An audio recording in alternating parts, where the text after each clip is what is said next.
3 ତାରିଖ ସୁଦ୍ଧା ବଙ୍ଗୋପସାଗରରେ ସୃଷ୍ଟି ହୋଇପାରେ ବାତ୍ୟା।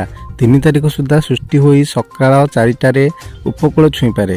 ଉତ୍ତର ତାମିଲନାଡୁ ଦକ୍ଷିଣ ଆନ୍ଧ୍ର ଉପକୂଳ ପାଖାପାଖି ପହଞ୍ଚିବା ସମ୍ଭାବନା।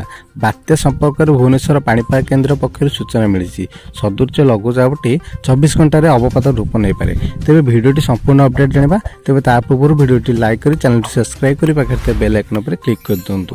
ତେବେ ପରବର୍ତ୍ତୀ ସମୟରେ ଅର୍ଥାତ୍ 3 ତାରିଖ ଦିନ ବାତ୍ୟାର ରୂପାନ୍ତରଣ ସମ୍ଭାବନା ବୋଲି କହିଛି ଆଞ୍ଚଳିକ ପାଣିପାଗ ବିଭାଗ। ଏହାର ପ୍ରଭାବରେ ପହିଲାରୁ କେନ୍ଦ୍ରୀୟ ବଙ୍ଗୋପସାଗର ତଥା ତତ୍ସଂଲଗ୍ନ ଅଞ୍ଚଳରେ ଘଣ୍ଟା ପ୍ରତି 40ରୁ 50 କିଲୋମିଟର ବେଗରେ ପବନ ବହିପାରେ। 2 ତାରିଖରେ ପବନ ବେଗ ଘଣ୍ଟା ପ୍ରତି 70 କିଲୋମିଟର ପହଞ୍ଚିପାରେ। ଡିସେମ୍ବର 1ରୁ ସମୁଦ୍ର ମଧ୍ୟକୁ ନ ଯିବାକୁ ମତ୍ସ୍ୟଜୀବୀଙ୍କୁ ବାରଣ କରାଯାଇଛି। ଯେଉଁମାନେ ଯାଇଛନ୍ତି ସେମାନଙ୍କୁ ଫେରି ଆସିବାକୁ ଅନୁରୋଧ କରାଯାଇଛି। କୃଷକମାନଙ୍କ ପାଇଁ ଏ ସମ୍ପର୍କିତ ସତର୍କ ସୂଚନା ଜାରି କରିବାକୁ ନିର୍ଦ୍ଦେଶ ଦିଆଯାଇଛି। ପାଚିଥିବା ଧାନକୁ କାଟି ଆଣିବାକୁ କୁହାଯାଇଛି। ମେଘୁଆ ପାଗ ଯୋଗୁଁ ସମ୍ଭାବ୍ୟ ରୋଗପୋକ ପ୍ରତି ଧ୍ୟାନ ଦେବାକୁ କୁହାଯାଇଛି। ତେବେ ପବନକୁ ନେଇ ଭୟଭୀତ ନ ହେବାକୁ ପରାମର୍ଶ ଦିଆଯାଇଛି। ସମୁଦ୍ର ଅଶାନ୍ତ ରହିବା ବେଳେ କେତେକ ଜିଲ୍ଲାରେ ପ୍ରବଳରୁ ଅତି ପ୍ରବଳ ମଧ୍ୟ ବର୍ଷା ହୋଇପାରେ।